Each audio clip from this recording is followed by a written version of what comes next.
I was sitting there alone, thinking to myself that I was bored and might watch some videos online. The light in my room was dim, but not dark enough to where I couldn't tell what's around me. I was watching top 10 videos and texting my friends, and I started to yawn. Figuring it's about 1:16 a.m., I might as well get some sleep. I get up off my bed and turn my light off completely. As I was closing the door, now with my lights off, I heard a tap on my window.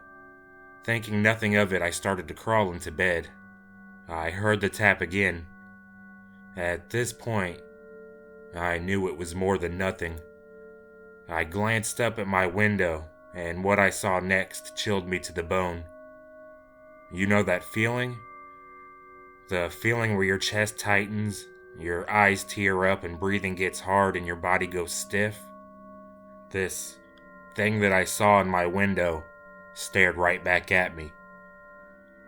I couldn't move, but I could see its milky gray eyes, pale, with almost no face.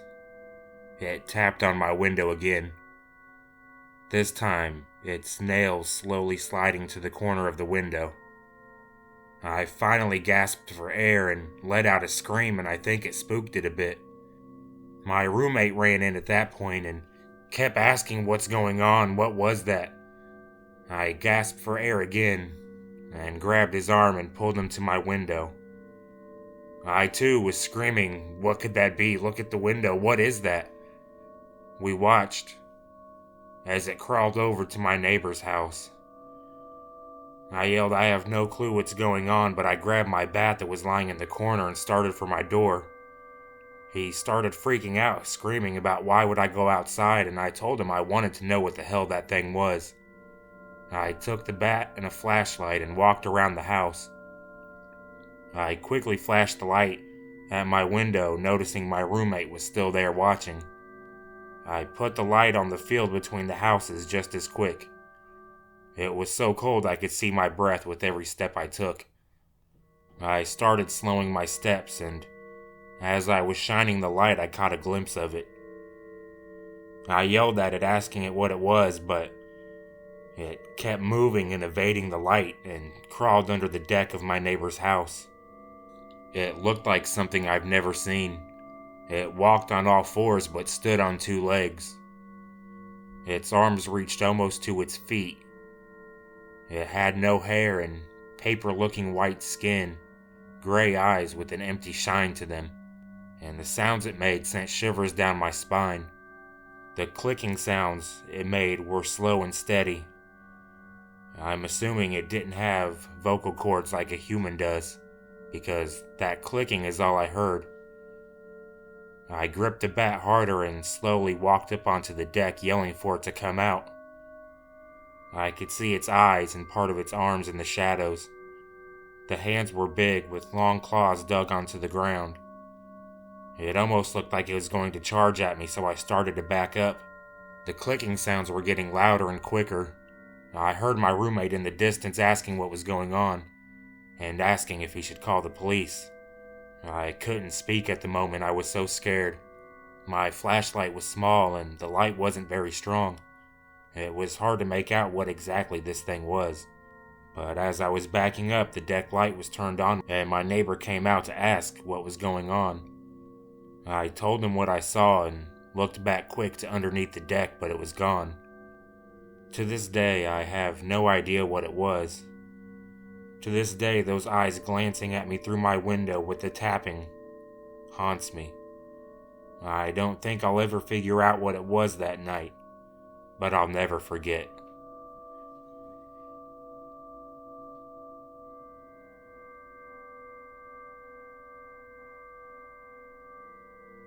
Ever since I got out of high school, I've been all over the country for my job. Old family manors in backwoods of Tennessee to the shiny lights of New York City and the exclusive beachfront resorts of Miami. I've met a lot of weirdos in my days and a lot of good people as well. I thought I'd seen every type of person this grand earth had to offer, from a tech executive worth $1 billion all the way down to heroin addicts trying to get work from us so they could score a high. Well, I met someone or something one hot July night in a park in the wrong part of Alabama that I'll never forget. The crew I travel with consists of about 15 guys, and we hire local labor wherever we go to get the heavy lifting done quick so we can move on to the next job. The company gives us the money to rent motel rooms in whatever town we land in, but we frequently sleep in our vehicles because they let us keep 75% of the money we save on lodging. We travel in a caravan of two F-250s, a 25-foot box truck, and a school bus. Most guys sleep in the bus. The front half of the seats were ripped out and rigged for storage, but the back still had seats, so it was enough for about 12 guys to have their own seat for sleeping. We usually park in some state park's parking lot, or if we can find a place that's walking distance to a bar. One preferably off the beaten path, just so we don't have to talk to cops every day. I'm getting too far off topic here, so back to the point. So, here we all are on a Friday night in the middle of Alabama. The only thing within 2 miles is a bar and a dollar store. We were parked on a dirt service road about a mile from the bar. On the left of the bus was a heavily wooded area of the park, and on the right was an open field. You could see the back of the bar across it. So, we all pile into the bar and start boozing. Around 1 a.m. people start heading back for the bus, and I did too. On the way back, we walked off the road and down the dirt road, not cutting through the tall grass in the hill. This night, there were 3 men in that field. I was standing outside the bus with a few guys smoking cigarettes and telling jokes when I made eye contact with one of the guys and he waved to me. Being the generally nice guy I am, I gave a wave back. All 3 of the men waved again after that. But this is where it gets weird. The 3 men waved back in a strange way, all raising their left hand and tilting their head slightly, slowly waving their hands before they stopped, exactly in sync with each other.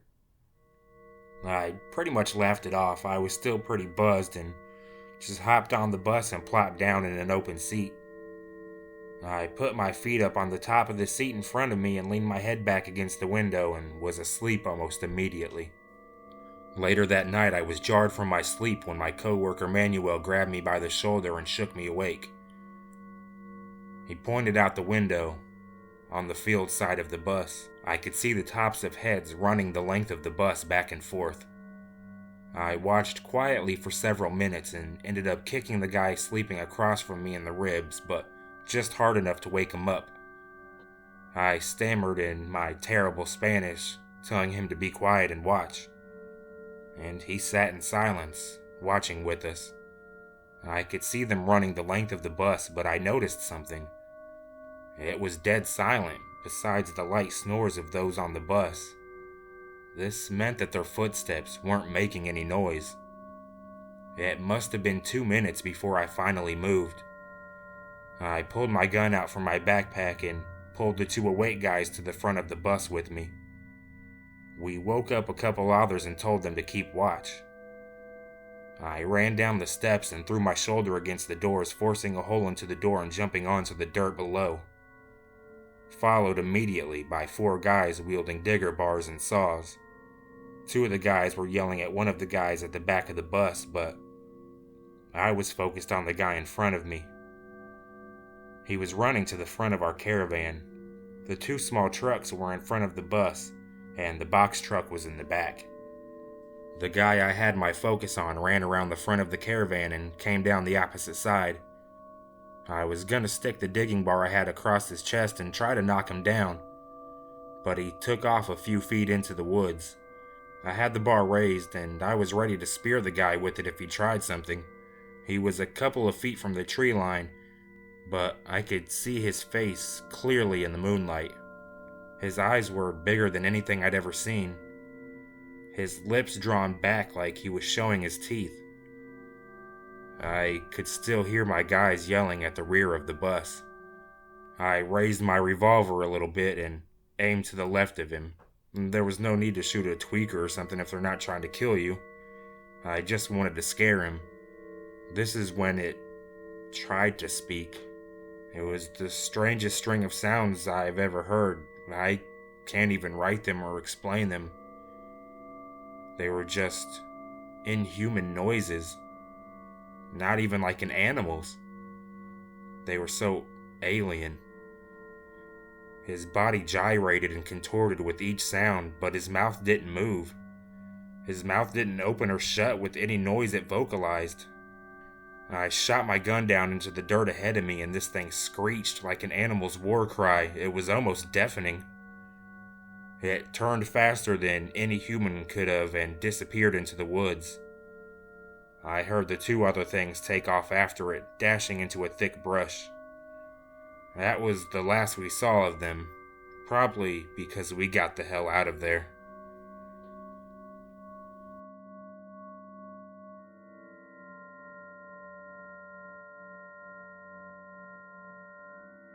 My house has always been creepy. Growing up, I've had unexplained experiences starting from the time I was 4 and never stopping. I live in a small town in Kentucky, one of those towns that solely relies on coal and is 5 years behind the rest of the world. In general, the whole town is still covered in thick woods that appear to have not been tampered with in hundreds of years. My house is placed right in the middle of the mountains, surrounded by an extreme amount of woods and even a couple of ponds. And this just gives you the setting for my home, and this is where the real story begins. Growing up, I was never allowed to watch TV shows such as Ghost Hunters or even movies such as The Exorcist in my house because of the weird activity which goes on there. I had experienced it from an extremely young age, and my mom, who has lived in the house her whole life, had also. At that age, I still slept in the room with my mom due to me being afraid of sleeping in this house alone. One night, I woke up at 3 a.m. to the feeling of something watching me. I felt extremely uneasy. I rolled over to look around the room and my eyes locked onto something standing beside my mom. It was extremely tall, but looked like it had a broken back and couldn't stand up completely. It was slouched over and had extremely pale skin and bones sticking out from underneath everywhere due to how skinny it was. It had long claws hanging from both hands. Its face was sunken in and its eyes were complete black holes. A few greasy hairs were visible on its head. It had no clothes, but it had no need for them. It had no genitals or even nipples. I was completely horrified. I rolled over and covered myself up head to toe with the cover. I refused to move or look out for the rest of the night even though I was fully awake. Eventually, my mom woke up that morning and immediately started complaining of her side hurting. She raised her shirt to look and found huge claw marks down her side. It was 3 deep wounds which were extremely inflamed and still bleeding a little bit. I felt horrible, knowing that thing did that to her while I just laid beside her hiding. A couple of months later, I saw the creature again, although not as horrible as the first time. I was woken up to the creature slouched on the floor on my side of the bed. It was watching me sleep. I covered myself up again immediately, but this time I got the courage to peek, and I found it still looking at me. I'm not sure when it finally went away because I didn't dare to look again. The feeling this creature gave the room was horrifying. I got chills and my hair stood on end before even seeing it for the first time. It had the feeling of complete evil to it. I'm 18 now and obviously sleep in my own room. However, I still live in the same house. My mom still sleeps in the room where I witnessed this creature. Almost nightly she has nightmares about something watching her in the room. She has nightmares about something hiding in her paintings and in her walls, or something coming down from the ceiling in her room while she sleeps. There's a specific corner of the room where almost every night the dreams seem to originate. Our cats even refuse to go in that room. I just hope that I never see it again.